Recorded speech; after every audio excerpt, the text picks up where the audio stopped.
Alright, hi.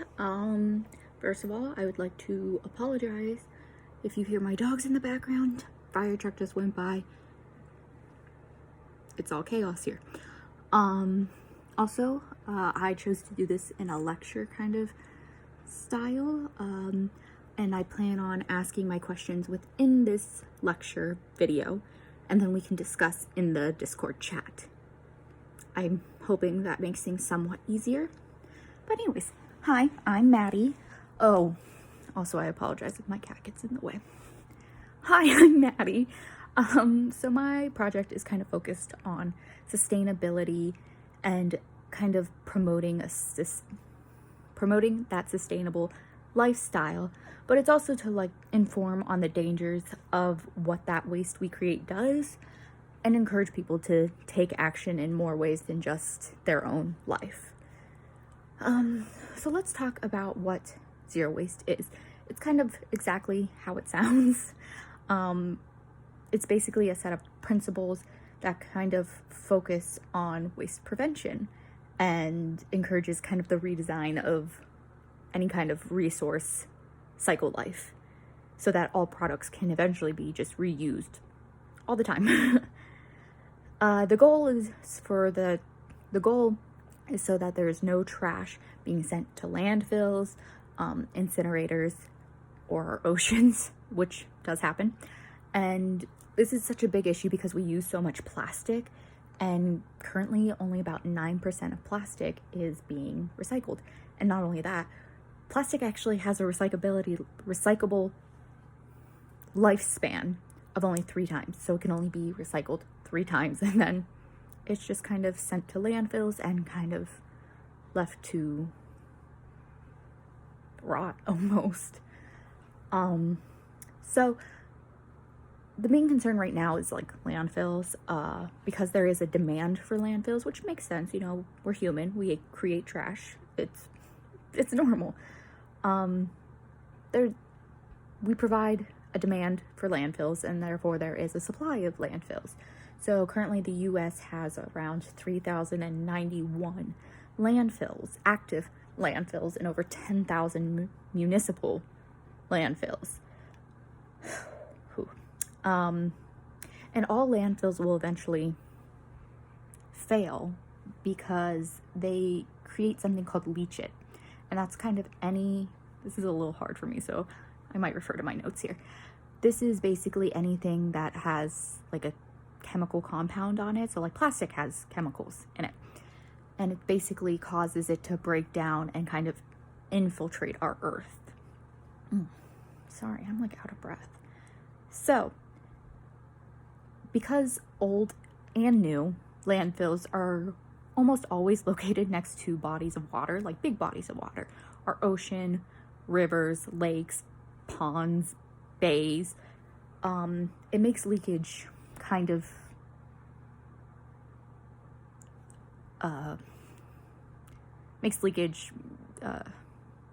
inevitable. Oh my goodness, I'm so sorry. I'm having such a day. And that makes it hard to detect, and the remediation or the cleanup for it is almost impossible. And federal and state governments actually allow this to happen because it tends to just be easier. So let me kind of back up just a little bit and kind of go into why I chose to do my project. Basically, landfills are the reason we have pollution. They're a reason for climate change, and honestly, our dying oceans. That's kind of the point of this. Landfills are a huge problem, and it's not one you really think about that often when you think about climate change. I think about the pollution in the air sometimes. I think about people, littering and stuff like that. I think about the cars and what they do to our air, stuff like that. Most people don't think about landfills. So I kind of got the idea for zero waste from a Facebook video, a very old Facebook video. And you might remember it. It's basically a video with a woman named Lauren Singer, aka the girl with the jar. And this woman saved all her waste from the past year, or in a year, in a 16-ounce mason jar. And that was all her trash. That was everything she used. And she did this remarkably. I realize it's not entirely possible for a lot of people, but she did this by recycling diligently and correctly. There's apparently a lot of people that, get confused, which is fair. I do too. And then I didn't know until recently that you can't recycle pizza boxes and you can't recycle trash bags. And I didn't know that. So, recycling diligently. Reusing any sort of, Tupperware that you get from Chinese, reusing those. Reusing spaghetti jars and storing something else in there. Pickle jars, turning it into like a candle holder or something to hold your cotton balls or something like that. And then also just swapping products. And this one's kind of hard because swapping products can be such a difficult thing. It can be expensive. It saves you money in the long run, but it can be expensive. So Lauren Singer did all this, and that's kind of what got me started, and I highly recommend trying to find that video. And she's also done TED Talks, and if I can find those, I will link those videos. Anyways, for my project currently, I was originally going to just create a informational poster. I think those words came out wrong, but I think you know what I mean. I wanted to create a poster and kind of distribute that poster across campus. However, with COVID and most of my classes being completely online, I didn't like that idea as much. And then I realized for how much information I have, a poster may not do it.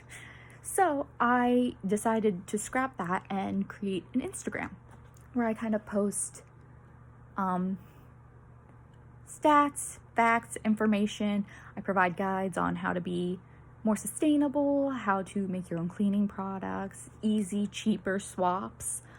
But most importantly, I wanted to post information that encourages people to take action, both internally and externally, but mostly externally. Most of the stuff I post, it's relatively easy to do. However, I don't think it should be on just one individual person and their own lifestyle. I do think that it should be on our government to take more action. Because, again, while a lot of this, it's great if you're doing it, our government is the one that needs to get involved and do something. Therefore, I wanted this Instagram to kind of not only promote sustainability in your own life, but to kind of demand action.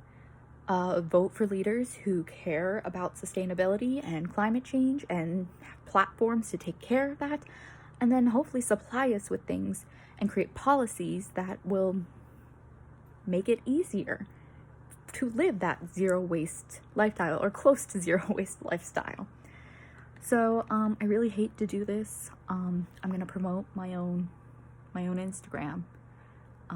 However, I do would love feedback because I don't really know what I'm doing here.